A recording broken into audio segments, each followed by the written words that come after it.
Hello viewers, আজকে আপনাদেরকে দেখাবো একটি নতুন সমস্যা ফ্রিজের, যেটা হচ্ছে ফ্রিজের বডিটা আসলে পার্ট থাকে, ভিতরে হচ্ছে আপনার পিভিসি অথবা গ্যালভানাইজ শীট থাকে, বাইরের অংশটা হচ্ছে মাঝখানটা, এটা আসলে একটা বাক্স আকৃতি। মাঝখানে যে জিনিসটা থাকে সেই জিনিসটা হচ্ছে আপনার, এটা হচ্ছে আপনার গ্লাস উল্ড এবং হচ্ছে থাকে হচ্ছে আপনার ককশিটটা থাকে। এটা ইঁদুর, আমাদের দেশে দেখা যায় এই সমস্যাটা, অনেক জায়গায় সমস্যাটা হয়। ইঁদুর, যেহেতু এটা একটা ঘরোয়া পানি, ইঁদুর বিভিন্নভাবে ফ্রিজ ক্ষতি করে থাকে, ফ্রিজটাকে কেটে ফেলে, ফ্রিজের বডি, বিভিন্ন তার, বিভিন্ন যন্ত্রাংশ এগুলো কেটে ফেলে। অনেক ক্ষেত্রে দেখা যায় ফ্রিজে যেভাবে এরকম ভাবে ফ্রিজের অংশটাকে কেটে ভিতর থেকে ককশিটটা কেটে তারা বের করে নিয়ে যায়। মাটি যেভাবে কাটে ইঁদুর অ্যাকচুয়ালি এইভাবে ভিতর কেটে ভিতরটাকে ফাঁকা করে ফেলে। দেখেন এই অংশটা ফাঁকা, ভিতরের ককশিটটার কাজ হচ্ছে ফ্রিজের আর্দ্রতাটাকে ধরে রাখা। মাঝখানে ভিতরে এবং বাইরে দুইটা স্থানের মাঝখানে যে ফাঁকার জায়গাটা থাকে, এখানে চেম্বার থাকে ভিতরে, যেটা ঠান্ডা হয়। এই চেম্বারটার ঠান্ডা আর্দ্রতাটা যাতে বাইরে, ভিতর থেকে বাইরে না যায়, সেজন্য এই কোটটা দেওয়া থাকে, সেটা হচ্ছে এই ককশিট কোটটা দেওয়া থাকে। ওই ককশিটটা ইঁদুর কেটে বের করে ফেলে।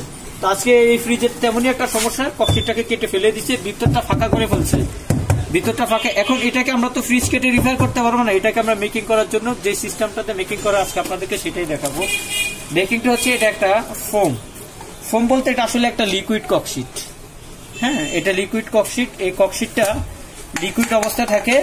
এটাকে শেভিং ফোমটা হচ্ছে যেভাবে চাপ দিলে ফোম বের হয়ে আসে, এটা এরকমই একটা জিনিস ফোম। এটা যখন আমরা এভাবে, এই যে এইভাবে লাগানো হয়েছে, এখন আমরা এটা ভিতরে ফুস করব, এই লিকুইডটা ভিতরে বের হয়ে ফোমের মতো হয়ে যাবে, এবং এটা 1 থেকে 1.5 ঘন্টা পর এটা শুকায়া ভিতরে ককশিট তৈরি হয়ে যাবে, শুকনো ককশিট। আগে যেরকম ছিল ঠিক অরিজিনাল। এটার মাঝখানে যে প্রোটেকশনটা থাকে হচ্ছে আর্দ্রতা ধরে রাখার জন্য, এই প্লাস্টিক বডি ভিতরে ফাঁকা আছে, এখন ইঁদুরে খেয়ে ফেলছে।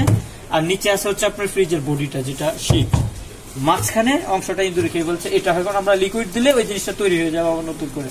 হ্যাঁ, আমরা দেখাচ্ছি কিভাবে দিতে হয়। এটাকে আমরা এই যে লাগিয়ে নিলাম, একটু ঝাঁকিয়ে দিলাম লিকুইডটাকে। হ্যাঁ, এই যে আমরা এখন লিকুইডটা ফুস করব, দেখেন কিভাবে বের হবে। নিচে সাউন্ড শোনা যাচ্ছে কিভাবে ফোনটা বের হচ্ছে। হ্যাঁ, এই যে দেখেন ভিতরে ভরে গেছে। আমরা একটু সামনে দেখাচ্ছি অবশ্য।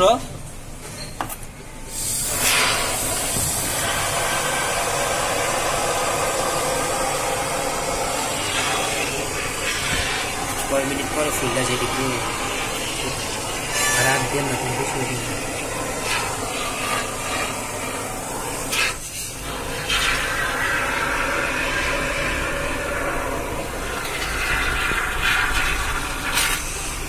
এই যে আমরা এটাকে মেকিং করে দিছি, এটা ফুলে সম্পূর্ণ ভরাট হয়ে যাবে কিছুক্ষণ পরে, এবং বাড়তি যে অংশটা আমরা বেলেট দিয়ে পরে কেটে মেকিং করে দিব সুন্দর করে।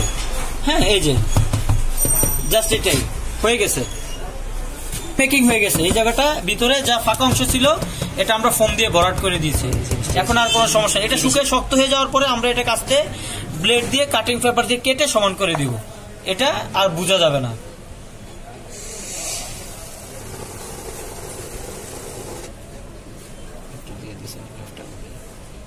সমস্যা নেই, কথা কইছি না।